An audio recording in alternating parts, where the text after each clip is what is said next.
ልጅ ኪችን አይገባም ውጣ ልሽ የእናቶቻችን ብልሃት ነው ባሎቻቸው ሲሳደቡና ዱላ ሲያነሱባቸው ወደ ማጀት ይገባሉ ከዛ ወንድ ልጅ ማጀት መግባት የለበትም ይላል ካልሳምሽኝ የትም አልሄድም አንተ ፋራቱን እዚህ ጋር ሳምኝና ልሂድ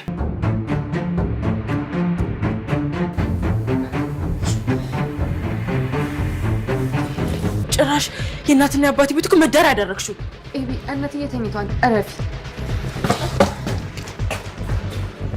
አንተ ግን እኔ እንደዛ ይሁንኩል እሷን ትስማታለህ እቺ ላይ ትስማታለህ ለዝምድና እኮ ነው ይሳም አይደል እንግዲህ አበጌልሽ መልካም የመቃጠል ዘመን ይሁንልሽ ለማለት እንወዳለን እኔ ግን እንደ አበጌል አይነት ምቀኛ ቅናታም ቅንቅናም የሆነች እቺ ስቲኪን የሆነች ልጅ አይቼ አላውቅም ማለት ነው የቅናቷ ጥግ በጣም ነው የሚገርመው ከምንም በላይ ማለት ነው ከምንም በላይ እኔ ሰው በዚህ ልክ እንዴት በገንዛ እህቱ ይቀናል በጣም ነው እኮ የሚገርመው ሰው እንዴት በዚህ ደረጃ ይቀናል በቃ ኦሬዲ አይወድሽም በቃ እሱ ካልወደደሽ እኔ ግን ለምንድን ነው ግን እኔ ይሄ ከብዙ ሴቶች ላይ የሚታይ ትልቅ ችግር ነው ለምንድን ነው በጣም ወንድ ሲጠላቸው ወይም ለፍቅራቸው ምላሽ አልሰጣቸው ሲል በጣም እልህ ውስጥ ትጋባላችሁና ኦሬዲ አይወዳትም በቃ አበጌልን በቃ ለአበጌል ምንም አይነት ስሜት የለውም ይሄ ልጅ ስለዚህ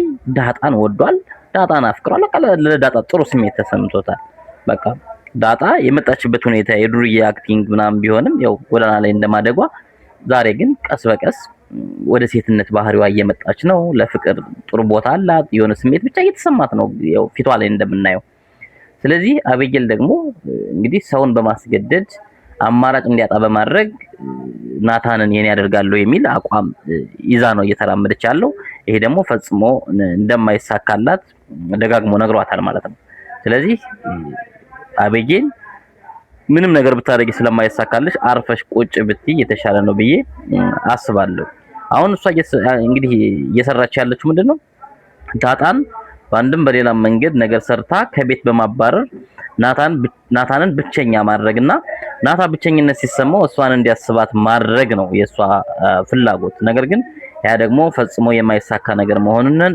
አስረግጦ ነግሯታል ማለት ነው አሁንም እንግዲህ ሪከርድ ያደረገችው ቪዲዮ ለአባቷ ወይም ለእናቷ ቢታይ ኑሮ ሁለቱን የማስወጣት ስራ ሊሰራ ይችላል ያ ቢሆን በርግጥ ለናታን ሊጠቅም ይችላል ነገር ግን ለተወሰነ ጊዜም ደግሞ መልሶ ህይወቷን ሊያቦሳቅል ይችላል ማለት ነው አሁንም ቢሆን ግን ያው መቼም አንዳንዴ እናት ስትሆኑ ወደ ወለዳችሁት የማድላት ሁኔታ ይኖራልና አሳማኝ የሆነ መረጃ ማቅረብ ባትችልም ሁለቱ ተሳሳሙ እንዲሆኑ ያለችበትን ማስረጃ ማቅረብ ባትችልም እንኳን እናትየዋም ሁሉ ጊዜ ከናንተ ጋር መጨቃጨቅ ሰልችቶኛል ስለዚህ ዳጣ ወጣ ቤት እንድትዝ ማድረግ መቻል አለብኝ ወደሚል አቋም ነው ሄደችው ይሄም እኔ መጥፎ የሆነ አድሏዊ ባህሪ ነው ብዬ አስባለሁ እንግዲህ ዳጣም እዚህ ቤት የተቀመጠችው እናቴ ነሽ ብላ ነው ስለዚህ ከፈረደች ለሁለቱም እኩል ነው መፍረድ መቻል ያለባት ጥፋት ካለባት አበጌልም ከቤት መውጣት አለባት ብዬ አምናለሁ እንጂ በተለየ ሁኔታ ዳጣን ከዛ ቤት እንድትወጣ ማድረግ ዳጣን ብቸኝነት እንዲሰማት ያደርጋል እኔ እንደው ለማህበረሰቡም ከመናስተምረው አኳያ ፍርደ ገምድል መሆን ይሆናል በሰው ልጅ መፍረድ የራስ ልጅ ማቅረብ ዳጣ ለምሳሌ ብቸኝነት እንዲሰማት እኔ እናት የለኝም ለምሳሌ አባቷን ሁሉ ጊዜ እናቴን አስተዋውቅ እያለች የምትለውን ጥያቄ እንድትገፋበት ያደርጋል አሁን ያለችዋን እንግዲህ የነዳጣን እናት ከማቅረብ ይልቅ እናቴን አምጣልኝ እናቴ ብትኖር ነው እንደዚህ አልባልም ከቤትም ውጭ አልባልም የሚል ጥያቄ አንስታ አባቷ ላይ ካሁን በኋላ ግፊት የምታደርግበት ሁኔታዎች ይፈጠራሉ ማለት ነው ሌላው እንግዲህ ናታን እሷ ይሄንን ታክል ሴራ ማድረግ ብትፈልግም ብታደርግም ከዚህ ቤት ዳጣና ተወጣለች ልትሄድልህ ነው ያለችው ነው ነገር ግን ዳጣ ከዚህ ቤት ከወጣች አንድ ሳምንትም ቢሆን እዚህ ቤት ውስጥ አልቆይም ብሏታል ማለት ነው ስለዚህ የዳጣ ከዚህ ቤት መውጣት ናታንን ጨምሮ ሙሉ በሙሉ ከፊቷን እንዳታየው አድርጎ ሊያሳጣት እንደሚችል አስረግጦ ነግሯታል እሷም እየማመዘች ነው ማለት ነው ስለዚህ አሁን እናትየዋ ዳጣ እንድትወጣ ብትፈልግና ቤት ተከራይተው ዳጣ ትወጣ ብትባልም እንኳን አሁን መልሳ አቤት አትወጣም የምትለው አበጌል ነች ማለት ነው ምን ለማድረግ ዳጣን ወዳት ሳይሆን ናታንን ላለማጣት ዳጣ ከዚህ ቤት ከወጣች ናታን ተከትሏት እንደሚሄድ እርግጠኛ ስለሆነች ከዛም በኋላ ሁለቱ ነፃ ከሆኑ ነፃ የሆነ ፍቅር እንደሚያራምዱ ስለገባትና አብሯት እንዲሄድ ስለማትፈልግ ዳጣን ተመልሳ በዚህ ቤት ውስጥ እንድትኖር ይቅርታም ጠይቃ ቢሆን ማስቀጠል ትፈልጋለች ማለት ነው። ነገር ግን እሷ በምትሄደው ርቀት ልክ እነሱም ጎበዞች ናቸው። በፍጥነት እንግዲህ የተላከውን ቪዲዮም አጠፋፍተውበታልና ተጨባጭ የሆነ መረጃ የላትም። ስለዚህ ዳጣ ከዚህ ቤት ትውጣ ቢባልም ያለምንም ማስረጃ እንግዲህ አበጌለሽ መልካም የመቃጠል ዘመን ይሁንልሽ ለማለት እንወዳለን። እኔ ግን እንደ አበጌል አይነት ምቀኛ ቅናታም ቅንቅናም የሆነች እቺ ስቲኪን የሆነች ልጅ አይቼ አላውቅም ማለት ነው። የቅናቷ ጥግ በጣም ነው የሚገርመው ከምንም በላይ ማለት ነው።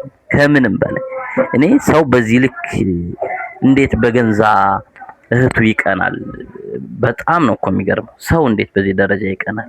በቃ ኦልሬዲ አይወድሽም። በቃ እሱ ካልወደደሽ እኔ ግን ለምንድን ነው እኔ ይሄ ከብዙ ሴቶች ላይ የሚታይ ትልቅ ችግር ነው። ለምንድን ነው በጣም ወንድ ሲጠላቸው ወይም ለፍቅራቸው ምላሽ አልሰጣቸው ሲል በጣም እልህ ውስጥ ትጋባላችሁና ኦልሬዲ አይወዳትም። በቃ አበጌልን በቃ ለአበጌል ምንም አይነት ስሜት የለውም ይሄ ልጅ። ስለዚህ ዳጣን ወዷል፣ ዳጣን አፍቅሯል። በቃ ለዳጣ ጥሩ ስሜት ተሰምቶታል። በቃ ዳጣ የመጣችበት ሁኔታ የዱርዬ አክቲንግ ምናምን ቢሆንም ያው ጎዳና ላይ እንደማደጓ ዛሬ ግን ቀስ በቀስ ወደ ሴትነት ባህሪዋ እየመጣች ነው። ለፍቅር ጥሩ ቦታ አላት። የሆነ ስሜት ብቻ እየተሰማት ነው ያው ፊቷ ላይ እንደምናየው። ስለዚህ አበጌል ደግሞ እንግዲህ ሰውን በማስገደድ አማራጭ እንዲያጣ በማድረግ ናታንን የኔ ያደርጋለሁ የሚል አቋም ይዛ ነው እየተራመደች ያለው። ይሄ ደግሞ ፈጽሞ እንደማይሳካላት ደጋግሞ ነግሯታል ማለት ነው። ስለዚህ አበጌል ምንም ነገር ብታደርጊ ስለማይሳካልሽ አርፈሽ ቁጭ ብትይ የተሻለ ነው ብዬ አስባለሁ። አሁን እሷ እንግዲህ እየሰራች ያለችው ምንድነው?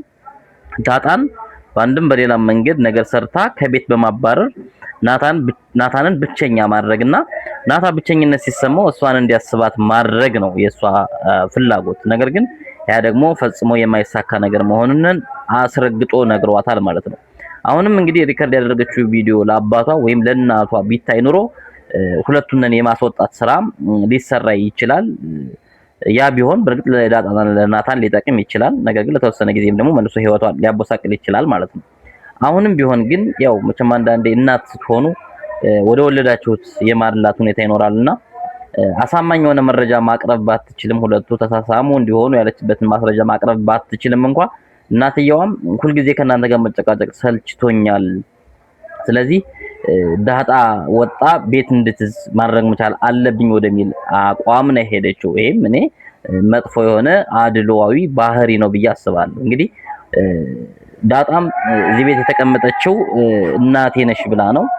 ስለዚህ ከፈረደች ለሁለቱም እኩል ነው መፍረድ መቻል ያለባት። ጥፋት ካለባት አበጌልም ከቤት መውጣት አለባት ብዬ አምናለሁ እንጂ በተለየ ሁኔታ ዳጣን ከዛ ቤት እንድትወጣ ማድረግ ዳጣን ብቸኝነት እንዲሰማት ያደርጋል። እኔ እንደው ለማህበረሰቡም ከምናስተምረው አኳያ ፍርደ ገምድል መሆን ይሆናል። በሰው ልጅ መፍረድ፣ የራስን ልጅ ማቅረብ።